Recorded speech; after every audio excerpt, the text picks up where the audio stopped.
Assalamualaikum Warahmatullahi Wabarakatuh. Hello everyone, let me introduce myself. My name is Supiyah. I'm from English Education Department at Radintan State Islamic University of Lampung. Today, I'd like to present about prosodic and suprasegmental.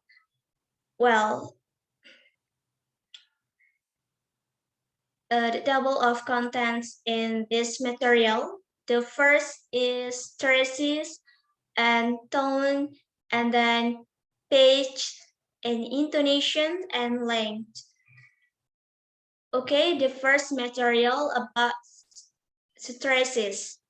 Well, stresses is the relative emphasis or prominence given to certain syllable in word or to certain word in phrase or sentence.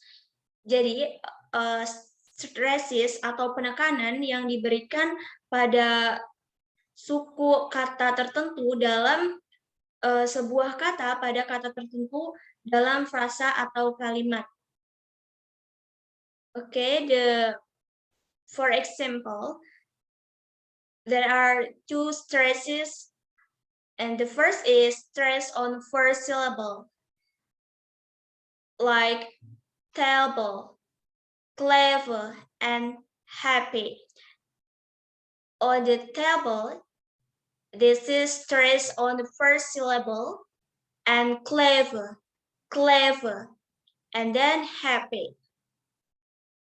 And then the second is stresses on last syllable, like decide, begin, decide.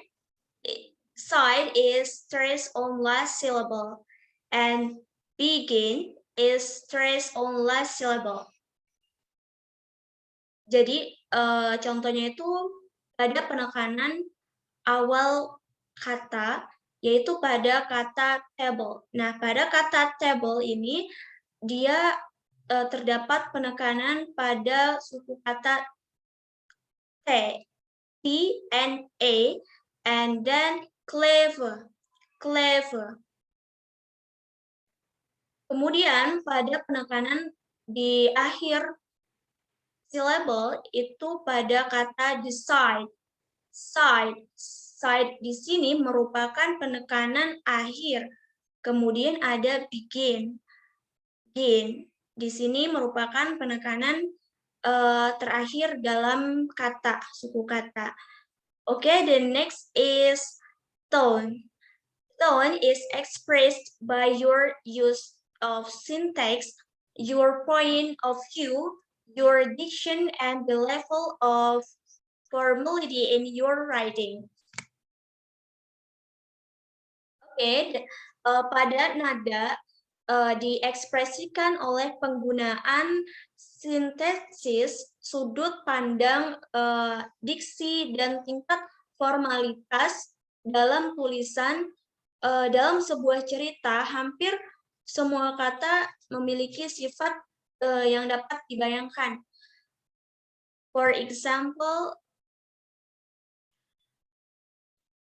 like scared, anxious, and excited. Jadi pada kata takut, kemudian cemas, dan bersemangat, ini menunjukkan bahwa nada yang digunakan itu berbeda-beda. Okay, the next is pitch. Pitch is an important component of accentuation or prominence both at the level of individual word and at the level of longer utterances, according to Martha, 1996. Pada kata pitch itu merupakan komponen penting dari aksentuasi baik pada tingkat kata-kata maupun pada tingkat ucapan yang lebih panjang. Menurut Martha pada tahun 1996.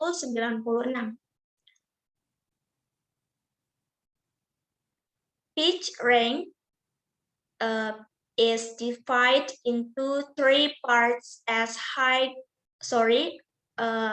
I mean two parts as high and low. And the first is high pitch range. Indicates an informational contrast. Jadi pada rentang nada tinggi itu menunjukkan kontras informasi. Contohnya, for example, I am going to Harvard. Harvard, like Harvard is to a informational contrast. Artinya saya akan pergi ke Harvard. Okay, the next is low pitch. Low pitch range is used when the speaker wants to assert that two items in successive tone units are in some sound equivalence. For example, told you already. Jadi pada rentan nada rendah itu digunakan ketika pembicara ingin menegaskan dua item dalam unit nada yang berurutan dalam beberapa hal setara gitu. Contohnya itu ada kata told you already. Jadi kata yang digunakan itu setara. Told you already. Tidak ada high atau rentan nada. Jadi ini terdapat perbedaan antara rentan nada tinggi dan rentan nada rendah. Kalau rentan nada tinggi, dia menunjukkan informasi yang kontras, sedangkan pada low pitch itu menunjukkan menegaskan dua item dalam unit nada yang berurutan dalam beberapa setara gitu. Okay, the next material about intonation. Intonation is the use of changing, rising and falling vocal pitch to convey grammatical information or personal attitude. Intonation is particularly important in expressing question in spoken English. Jadi penggunaan nada, jadi intonasi itu adalah penggunaan nada vokal yang berubah-ubah baik naik maupun turun karena untuk menyampaikan informasi yang gramatikal. Jadi intonasi itu sangat penting dalam mengungkapkan pertanyaan dalam berbicara bahasa Inggris.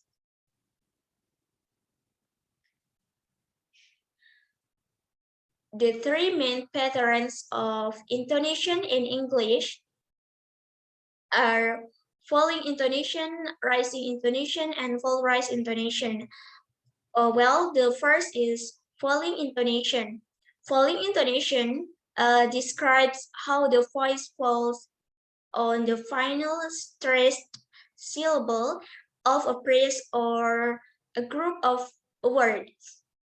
Jadi di sini ada intonasi jatuh. Nah, yang mana intonasi jatuh ini menggambarkan bagaimana suara itu jatuh di akhir pada suku kata akhir yang frasanya itu ditekankan. Contohnya itu, for example, where is the nearest post office? In the phrase post office, this is falling intonation. Post office. Okay, the next is rising intonation. Rising intonation describe how the voice rises at the end of a sentence. Rising intonation is common in yes/no questions. For example, I hear the health century in expanding, so is that the new doctor? Doctor and the doctor is the rising intonation. Jadi rising intonation itu menggambarkan bagaimana suara naik di akhir kalimat. Nah, pada kata doctor ini merupakan suara yang naik. Dia terdapat di bagian akhir kalimat dengan suara doctor. Doctor. Okay, the next is polarized intonation. Polarized intonation describes how the voice falls and then rises. We use polarized intonation at the end of statements when we want to say that we are not sure, or when we may have more to add.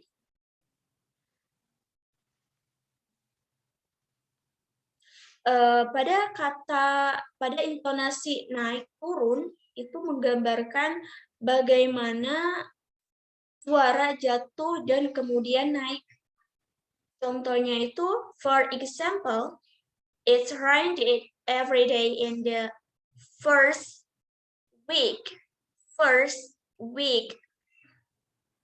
Nah, pada kata first and week itu menandakan bahwa dia membunyi suaranya itu turun dan turun pada kata first and naik pada kata week. Okay, the last material about length. In phonetic, length or quantity is a feature of sounds that are distinctively longer than other sounds. There are longer vowels as well as long consonants. Jadi ciri length adalah dalam fonetik itu merupakan ciri bunyi yang secara khas lebih panjang dari bunyi lainnya. Ada vokal panjang dan konsonan panjang. For example, word feet, feet, long E, which is E as in feet, feet. Okay, I think that's all. Thank you for your attention. And the last I say, wassalamualaikum warahmatullahi wabarakatuh.